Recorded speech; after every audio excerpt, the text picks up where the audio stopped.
দাদা, রাহুল দাদা, আজ কিন্তু আমরা একসঙ্গে বাড়ি যাব। ঠিক আছে, তোকে আমি নিয়ে যাবো। বাবু তোমরা শোনো শোনো, ওই লোকটা আমাদের ডাকছে, চল শুনে আসি। ভাই ওই লোকটা পাগল, তুই ওখানে যাস না। না, লোকটা আমাকে ডাকছে, আমি যাব। তুমি আমাদের ডাকছিলে কেন?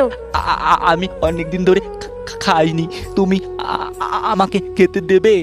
আমরা কোথা থেকে খাবার দিব? আমাদের কাছে কোনো খাবার টাবার নাই। দাদা, আমার টিফিনটা তো আছে, আমি ওনাকে টিফিনটা দিয়ে দেই। না না ভাই, তুই দিস না, তুই দিলে পরে খাবি কি? দাদা, আমি তো প্রতিদিন খাবার খাই, আমি যদি একবেলা না খাই তাহলে কিছু হবে না। না কাকু, আজকে আমার টিফিনটাই দিয়ে দেবো।